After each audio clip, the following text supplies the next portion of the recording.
से निचले तबके से आता हूं और अपनी गरीबी मिटाने के लिए मैं मार्शल आर्ट्स के रास्ते पर चला। एक और चेले के लिए मैंने 10 साल तक जानवरों की तरह काम किया, सिर्फ इस उम्मीद में कि मुझे मार्शल आर्ट्स सीखने का एक मौका मिलेगा। लेकिन जब उन 10 सालों का वादा पूरा होने का वक्त आया तो मेरे सीनियर ब्रदर ने मुझे एक poor disciple martial arts ban का फरमान थमा दिया और मुझे मार्शल आर्ट्स स्कूल से बाहर निकाल दिया। हद तो तब हो गई जब उसने कहा कि मेरे जैसे निचले दर्जे के इंसान के साथ मार्शल आर्ट्स प्रैक्टिस करने से उसे घिन आती है, पर उसे इस बात का बिल्कुल अंदाजा नहीं था कि वो अपने इस फैसले पर बहुत जल्द पछताने वाला है। उस वक्त वो लंबे चोगे वाला आदमी बड़ी बेरुखी से बोला था, तुम जैसे लोगों को अपने साथ मार्शल आर्ट्स प्रैक्टिस करते देखकर मुझे लगता है जैसे मार्शल आर्ट्स गंदा हो गया है, सिर्फ इस वजह से। लेकिन सीनियर ब्रदर, आपने तो खुद मुझसे वादा किया था कि अगर मैं 10 साल काम करूंगा तो आप मेरी सिफारिश एक मास्टर से करेंगे। आप तो मशहूर जेंटलमैन सॉर्ड है, आपकी जबान की तो कीमत होनी चाहिए। जब आपने वादा किया था तो ठीक है, मैं अपनी बात दूसरे तरीके से कह देता हूं, तुम्हारे बर्ताव में खोट है। तुम टेस्ट में फेल हो गए हो और तुम्हें मार्शल आर्ट स्कूल से निकाल दिया गया है। मेरे बर्ताव में खोट है, ये सुनकर मुझे बहुत अजीब लगा। ये तो बस मुझे निकालने का एक घटिया बहाना था। अब मुझे सब कुछ समझ आ रहा था। ये जो खुद को जेंटलमैन सॉर्ड कहता है, इसने कभी भी अपना वादा निभाने का सोचा ही नहीं था। चलो, हम एक ही स्कूल में रहे हैं, इसलिए मैं तुम्हें आखिरी बात बता देता हूं। 1 महीने बाद वुहांग में एक बड़ा कंपटीशन होने वाला है जो निचले तबके के लोगों की किस्मत तय करेगा। तुम भी उसमें हिस्सा ले सकते हो, पर अगर तुम निचले दर्जे के मार्शल आर्टिस्ट में से 3 मैच नहीं जीत पाए तो तुम्हें स्कूल में आना तो दूर, घर पर भी मार्शल आर्ट्स प्रैक्टिस करने की इजाजत नहीं होगी। अपने घर पर भी तुम मार्शल आर्ट्स प्रैक्टिस नहीं कर पाओगे। उसके ये आखिरी लफ्ज मेरे दिल में तीर की तरह चुभ गए। और हाँ, मैं उस कंपटीशन में शी फैमिली की तरफ से लड़ूंगा और मैं किसी भी निचले दर्जे के इंसान को जीतने नहीं दूंगा। अगर तुम मेरे सामने आए तो मैं कसम खाता हूं कि मैं तुम्हें जान से मार दूंगा। जेंटलमैन सॉर्ड की इस बात ने मेरी आखिरी उम्मीद भी तोड़ दी। क्या मैं सच में अब कभी मार्शल आर्ट्स प्रैक्टिस नहीं कर पाऊंगा?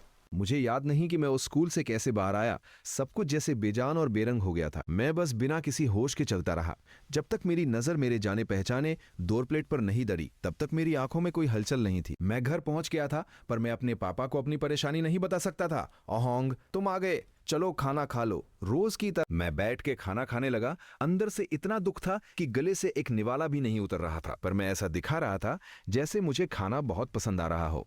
मुझे पता था कि ये खाना मेरे पिता ने सुबह से रात तक रिक्शा खींचकर कमाया है। इतने सालों से उन्होंने चुपचाप इस घर का सारा बोझ अपने कंधों पर उठाया हुआ है। आज की प्रैक्टिस कैसी रही? मैं क्या जवाब दूं? बहुत अच्छी। सीनियर ब्रदर ने कहा कि मुझ में बहुत टैलेंट है और उन्होंने वादा किया है कि अगले महीने वो मुझे एक मौका दिलाएंगे, मुझे थकावट ना हो, इसलिए उन्होंने मुझे कुछ दिनों की छुट्टी भी दे दी है। वाह, मुझे पता था कि मेरा अहोंग एक जीनियस है। तुम पक्का बहुत कामयाब होगे।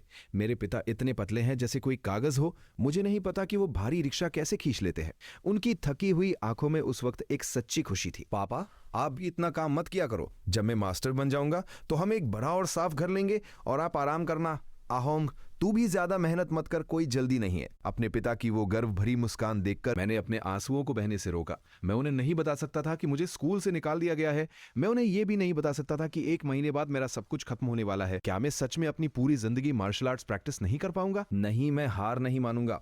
Martial arts god ascension fate, martial arts god ascension effect 1। आज से मेरी 1 दिन की प्रैक्टिस 1 साल के बराबर होगी। इफेक्ट 2, मेरा मार्शल आर्ट्स कभी कमजोर नहीं होगा। मैं कभी गलत रास्ते पर नहीं जाऊंगा। मैं हमेशा सही दिशा में आगे बढ़ूंगा और मेरे तरक्की की कोई सीमा नहीं होगी। 1 दिन में 1 साल की पावर, अगर मैं 1 साल प्रैक्टिस करूं तो वो 300 to 400 साल की पावर के बराबर होगी। फिर भले ही मेरे अंदर कोई खास टैलेंट ना हो, तब भी मैं एक टॉप लेवल एक्सपर्ट बन सकता हूं। मुझे आखिरकार अपने घर की किस्मत बदलने की उम्मीद मिल गई थी। मुझे इसे अभी आजमाना है। खाना खाने के बाद मैं सीधा दूसरी मंजिल पर बने अपने छोटे और पुराने प्रैक्टिस रूम में गया। मैं सामने रखे सन बैग को घूरने लगा। चलो देखते हैं कि ये फेट कितना ताकतवर है। उस छोटे से कमरे में सन बैग पर पड़ने वाले मुक्कों की भारी आवाज गूंजने लगी। बाजी कान ट्रेनिंग प्रोग्रेस 21%। ये वो लेवल था जहां तक मैं अपनी खुद की मेहनत से पहुंचा था। मैंने बहुत सी गलतियां की थी, लेकिन अभी जब मैंने ये मुक्का मारा तो मेरे दिमाग में अचानक से बहुत सी बातें समझ में आने लगी। ऐसा लगा जैसे किसी दूसरी दुनिया में मैंने इस मुक्के को सैकड़ों बार प्रैक्टिस किया हो और उसे बेहतर बनाया हो। बाम, जब मैंने दूसरा मुक्का मारा, इस बार सैंडबैग साफ साफ हिलता हुआ दिखा। जाहिर है इस मुक्के में ज्यादा पावर थी। बाजीकॉन ट्रेनिंग प्रोग्रेस 22%। फिर से मैंने अपना पोस्चर ठीक किया और फिर से मुक्का मारा। जैसे ही मेरा मुक्का सैंडबैग से टकराया, सैंडबैग जोर से हिला और उस पर एक हल्का सा निशान बन गया। पिछले मुक्के से इसकी पावर और भी ज्यादा थी। बाजीकान ट्रेनिंग प्रोग्रेस 23%। ये तो साफ साफ तरक्की थी। ये एहसास पहले से बिल्कुल अलग था। जब मैं अंधेरे में तीर मार रहा था, मुझे इसमें मजा आने लगा। Boom boom boom. हर मुक्के के साथ वो भारी सैंडबैग, जिसे पहले हिलाना मुश्किल था, अब मेरे मुक्कों की ताकत से जोर जोर से हिल रहा था और झूल रहा था। धीरे धीरे वो मेरे मुक्कों के आगे एक खिलौने जैसा बन गया। प्रैक्टिस और प्रैक्टिस, ये एहसास कि हर मुक्के के साथ मैं और ताकतवर हो रहा हूं। मुझे इसका नशा सा हो गया। जब तक मुर्गे की बांग नहीं सुनाई दी, तब तक मुझे होश नहीं आया। भूख के मारे मेरी आंखें धुंधला रही थी। मैं जल्दी से किचन की तरफ भागा और जो भी बचा हुआ खाना मिला उसे जल्दी जल्दी खा लिया। एक बड़ा कटोरा खाने के बाद पेट में थोड़ी तसल्ली हुई, लेकिन शरीर में अभी भी हल्की हल्की भूख महसूस हो रही थी। मेरी फिजिकल स्ट्रेंथ बढ़ गई थी और साथ ही मेरा पेट भी। मैंने सुना है कि जो मार्शल आर्ट्स एक्सपर्ट्स होते हैं उनकी भूख बहुत ज्यादा होती है। जैसे जेंटलमैन स्वॉर्ड जब मिंगजिंग लेवल पर पहुंचा था तो वो एक बार में मेडिसिनल फूड के 2 बड़े कटोरे खा जाता था। अभी मेरी भूख जेंटलमैन स्वॉर्ड के उस वक्त के लेवल जितनी तो नहीं थी, लेकिन हमारे बीच का फासला काफी कम हो गया था। मैं कल रात से बहुत ज्यादा ताकतवर हो गया हूं। सिर्फ एक रात में इतना बड़ा बदलाव सच में कमाल है। फिर मैंने पैनल की तरफ देखा। बाजीकान ट्रेनिंग प्रोग्रेस 62%। बस थोड़ा और, बस थोड़ा और। अगर मैं इसी रफ्तार से चलता रहा तो आज ही मैं मिंजिंग लेवल पर पहुंच जाऊंगा और वो कंपटीशन जो मेरी किस्मत तय करेगा। उसमें अभी 29 दिन बाकी हैं।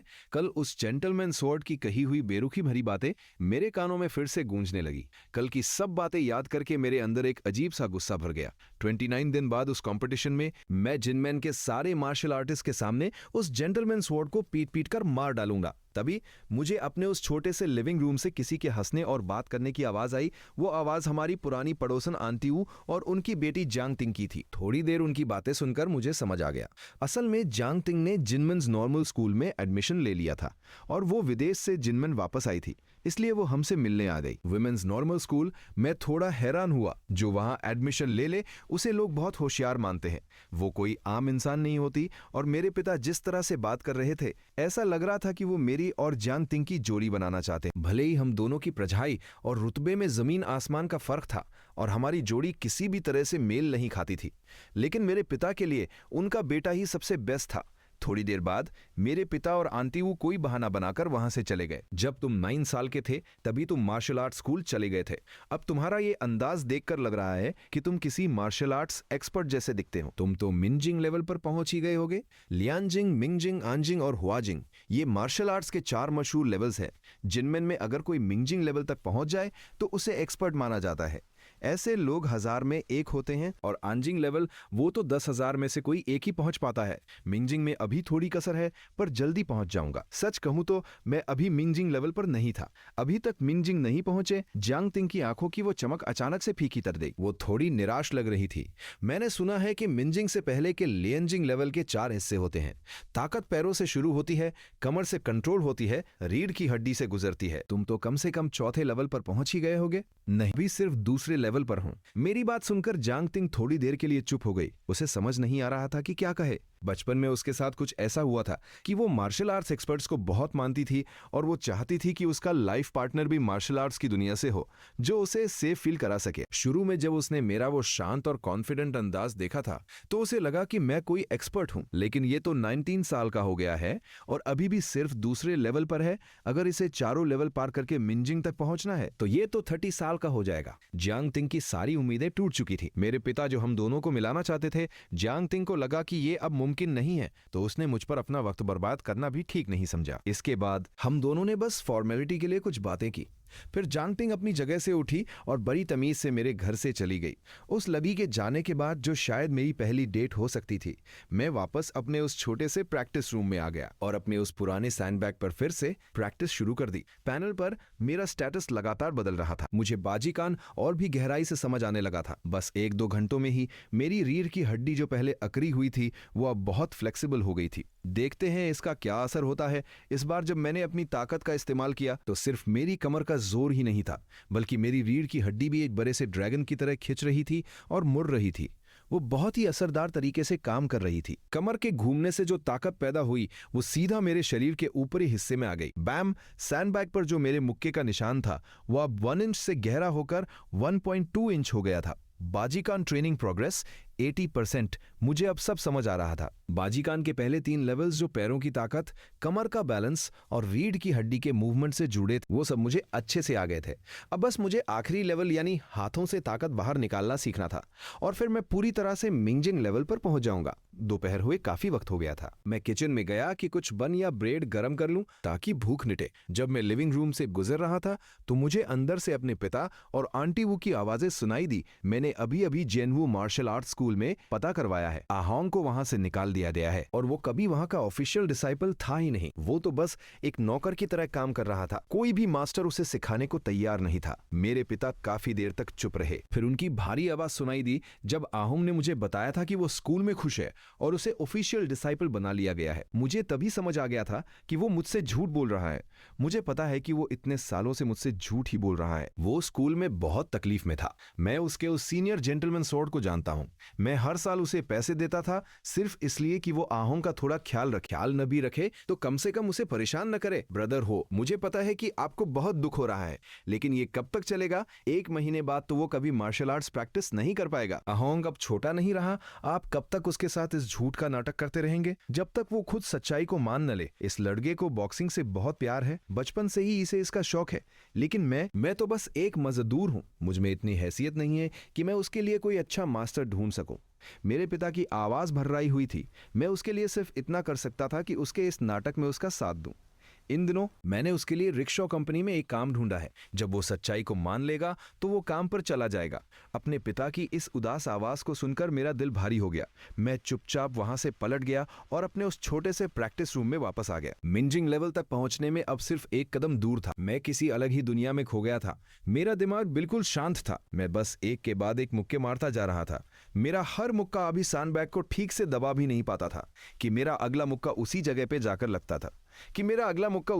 जाकर लगता और उस निशान को और भी गहरा कर देता। 1.2 इंच, 1.3 इंच, 1.5 इंच, वो निशान गहरा होता जा रहा था और वापस अपनी जगह पर नहीं आ पा रहा था। मैं किसी पागल की तरह प्रैक्टिस कर रहा था। मेरी बॉक्सिंग स्किल्स एक अलग ही लेवल पर तेजी से बढ़ रही थी। बाजीक्वान ट्रेनिंग प्रोग्रेस 98%, बाजीक्वान ट्रेनिंग प्रोग्रेस 99%। और फिर एक पल ऐसा आया जब अचानक से मेरे दिमाग की बत्ती जली। मैंने जोर से अपने पैर पटके। बाजीकान की वो खतरनाक और भारी पावर एक ही जगह पर इकट्ठी हो गई। मेरी मुट्ठी से एक तेज हवा का झोंका निकला। बूम! उस सैंडबैग में एक गहरा गड्ढा बन गया और वो मुक्के के जोर से फट गया। हवा में धूल उड़ रही थी। मिंजिंग लेवल कंप्लीट। बाजीकॉन मिंजिंग प्रोग्रेस 1/600।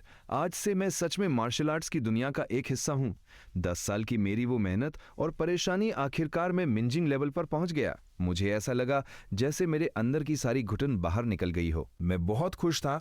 उस छोटे से प्रैक्टिस रूम से धूल साफ करने के बाद मैं सीधा पास की एक मेडिकल शॉप पर गया। मैंने बाहर लगाने वाली दवाई के 2 डिब्बे खरीदे। आम लोगों के लिए ये 2 साल की दवाई थी। इन सब के लिए मुझे 100 सिल्वर कॉइन्स देने पड़े, जो मेरे पिता की पूरे साल की कमाई थी। मेरे जैसा गरीब इंसान इतने पैसे कहां से लाता? मेरे पास एक ही रास्ता था। मेरी मां का दिया हुआ वो जेड ब्रेसलेट, जो मेरे लिए सबसे कीमती था, मैंने उसे गिरवी रख दिया। मैंने उनसे वादा किया कि मैं 1 महीने के अंदर सारे पैसे और इंटरेस्ट चुका दूंगा, तभी मैं वो ब्रेसलेट वापस ले सकूंगा। फिर मैं वो दवाइयां लेकर पास के एक शांत जंगल में गया। मैंने एक मजबूत सा पुराना पेड़ ढूंढा और फिर से बॉक्सिंग प्रैक्टिस शुरू कर दी। वो सैंडबैग तो फट गया था, इसलिए मुझे उसकी जगह कुछ और तो चाहिए ही था। मिंजिंग लेवल पर पहुंचने के बाद पिछले 10 सालों में मैंने जो कुछ भी मार्शल आर्ट्स के बारे में सीखा था, वो सब मैं इस्तेमाल कर चुका था। मुझे नहीं पता था कि मैं आगे प्रैक्टिस कर पाऊंगा या नहीं। मैंने बस ट्राई करने के लिए एक मुक्का मारा। मेरी आंखों में चमक आ गई, ये काम कर रहा है। जब मैंने ये मुक्का मारा तो मुझे सच में नहीं पता था कि मुझे आगे क्या करना है, लेकिन मेरे दिमाग में अचानक से बहुत सी बातें आने लगी। बाजीकान मिंजिंग प्रोग्रेस 2/600। बाजीकान मिंजिंग प्रोग्रेस